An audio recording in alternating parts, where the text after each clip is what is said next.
Friends, gather around, because it seems the man who needs no introduction has, once again, introduced himself to the world stage in the most Donald Trump way possible.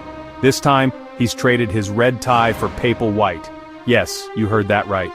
On May 2, 2025, in the midst of the official mourning period for Pope Francis, our former president decided it would be a good time to share an AI-generated image of himself, dressed as the Pope.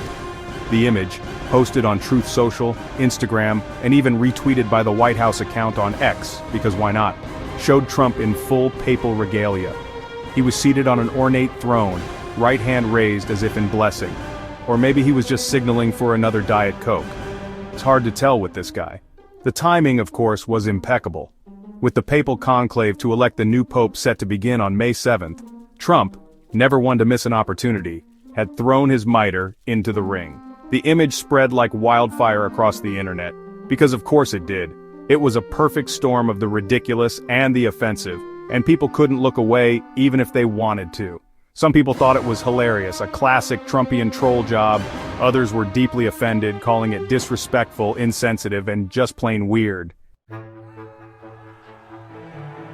As you can imagine, this little stunt did not go over well with everyone.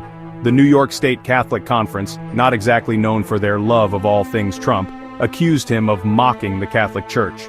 Italian and Spanish media outlets, still reeling from the loss of Pope Francis, were equally critical, calling the image offensive and in poor taste. Even some of Trump's usual allies were left speechless. Well, not exactly speechless. This is politics after all. Michael Steele, former chairman of the Republican National Committee, called the image evidence of Trump's immaturity and incapability. It seems even those who once sang his praises are starting to find the tune a little off-key.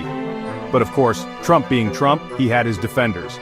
Caroline Leavitt, the ever-loyal White House press secretary, jumped to his defense, claiming that Trump has the utmost respect for Pope Francis and is a strong supporter of Catholics everywhere. His supporters echoed these sentiments, claiming that it was all just a harmless joke. Because nothing says I respect your religion like dressing up as its leader for a cheap laugh. Now, this isn't the first time Trump has dabbled in the world of AI-generated content for political gain. Remember that bizarre video earlier this year featuring Trump, Elon Musk, and Benjamin Netanyahu hanging out at a Trump resort in Gaza? Or the AI images suggesting Taylor Swift's endorsement, which backfired spectacularly when she endorsed Kamala Harris? It seems Trump has discovered the power of AI to create compelling, albeit often misleading, content. He's like a kid who just discovered Photoshop, except instead of giving himself a six-pack, he's trying to insert himself into the papacy. The Trump Pope incident, while certainly entertaining, raises some serious questions about the future of AI in politics. As AI technology becomes more sophisticated and accessible, we can expect to see more AI-generated content in the political sphere. This raises concerns about misinformation, manipulation, and the erosion of trust in our political discourse. What happens when we can no longer tell the difference between what's real and what's fake? How do we hold politicians accountable when they can use AI to create their own reality? These are questions we need to grapple with sooner rather than later, because the future of our democracy may depend on it.